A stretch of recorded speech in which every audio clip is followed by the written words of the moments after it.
If we're not, the audience isn't. Will never be. Nora's desire for her daughter to not be a monster, or what she thought of as a monster. I mean, the film itself should beg the question, are these kids monsters? You know, or are we the monsters, or who's responsible, you know? But there's a level of denial that Nora has that her daughter's okay, that her daughter's not a monster, that she's not this girl that's violent, that she doesn't understand.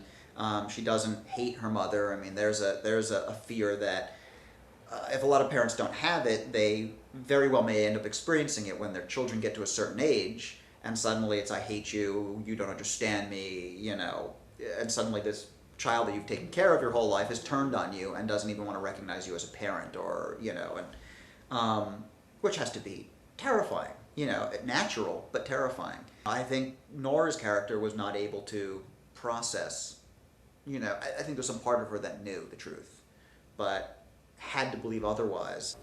I don't know how you could cut E.T.'s mom out of any film, and I don't know how you cut a great actress like Dee Wallace out of a film. I've loved her since, I shouldn't say, I mean, The Howling, which is the first film that I saw her in, I remember seeing her in, and I've always really, really loved her work. Her scenes are very affecting, and they show you the kind of what would be the most natural response for most people, probably. It's just stark, delusional fear and or this kind of crazed need for these kids to be better and to be, you know, their daughter again.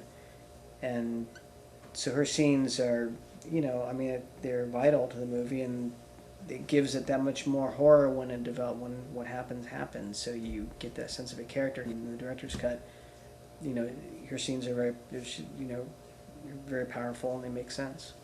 The ability to move in and be emotional and emote and go into the drama, I live for that, you know.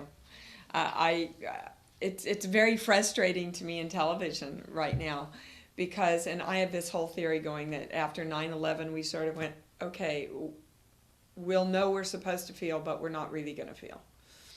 And so oftentimes in TV now you'll go in and you'll have an audition and they'll go, okay, but we don't want it emotional. We understand that your daughter's just been ripped apart Yes. and sodomized and raped before, but we don't want you to be emotional. I'm going, hello, how can I do this truly? Unless I'm just stoned to death, you know? You're right, that happens all the time. Yeah, it Auditions, drives me all nuts the time. because as an actor you go, and I can be truthful doing that now, you know?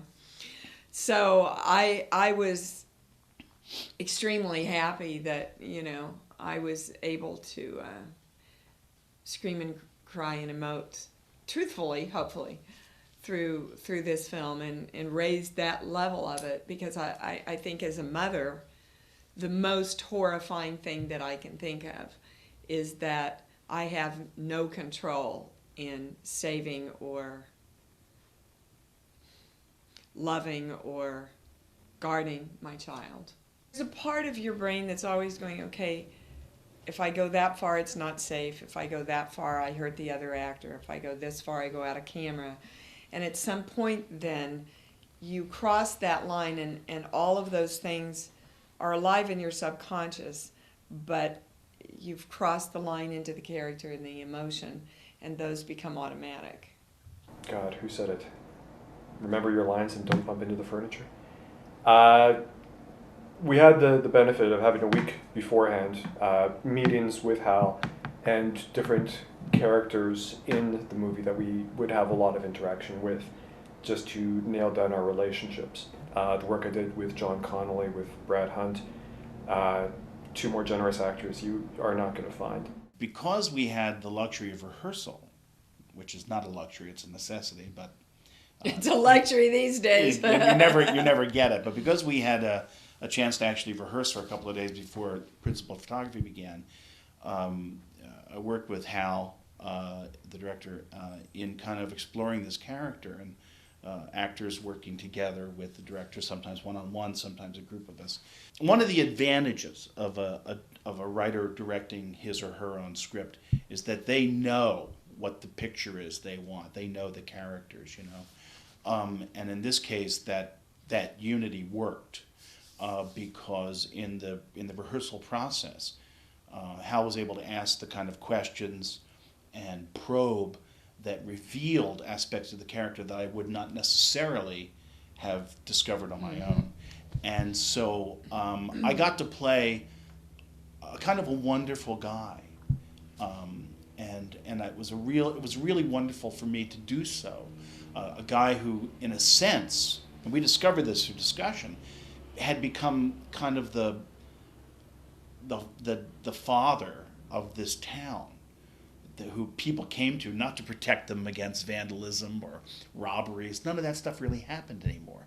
But he was kind of the father confessor of the town, and he kind of took in people's feelings and hurt. And I had this sense of this guy who had changed through this experience, the experience of losing his daughter to the plague, and standing by his wife, who was so connected to her and visited her every day, visited the daughter every day, in the care center, and that somehow the responsibility he had to keep her in the world was replicated throughout the community. So in a way, I mean, this is not me, this is the character.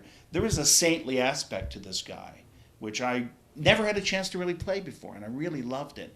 Beautiful. I'll tell you what I remember about the bedroom story. What I remember, we were freezing our tuchuses off. We were running out of time. It was some ungodly hour, like 5 a.m. The sun's coming up. Hurry, we've got to get this. They threw a bed together. That's right. On the set. And John and I went, hi, let's go to bed. And we got in, and Hal had, prepped us, and we knew from our heart centers that was the moment, of unspoken communication. But the actor always remembers what they had to go through to get the shot, And then you see it, and it looks so warm. Wow. And so simple and so loving, and we're going like, get it, hurry up! Rolling, and then the camera does the slow dolly pan, and I'm sitting on the edge of the bed, and she's in the bed, and the lighting was beautiful and soft, and it looked like it looked like $1 million, and we threw it together literally, we walked in and said, hi, I'm Dee, hi, I'm John, let's go to bed. It was our first thing together. It was very warm. Yeah.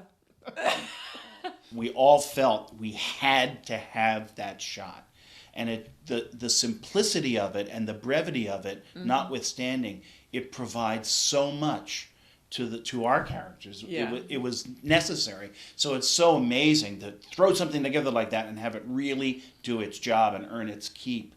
It was miraculous. Nathan was an absolute blast. He's one of those roles. He is the everyman. I mean that in the way that every actor has a chance when they get a role, whether it be a Nazi, whether it be Gandhi, anything in between. We all have bits of those characters inside of us. Some are harder to reach. Nathan was very accessible and right at the surface.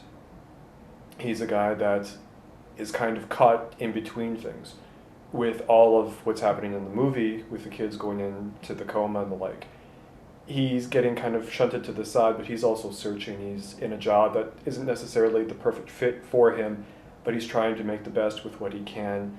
The two people that he loves and connects with more than anybody else, played by John Connolly and Dee Wallace, trying to keep connected to them, but to see everything fall apart all around him, and trying to stay strong, just try to stay focused and try to not to lose your marbles and try to stay alive. The movie is about the children being gone and the adults trying to figure out what to do and what they did wrong and if they did something wrong, and now what to do about the kids coming up. Nathan is a kid himself. He's very naive. He's very innocent in many ways.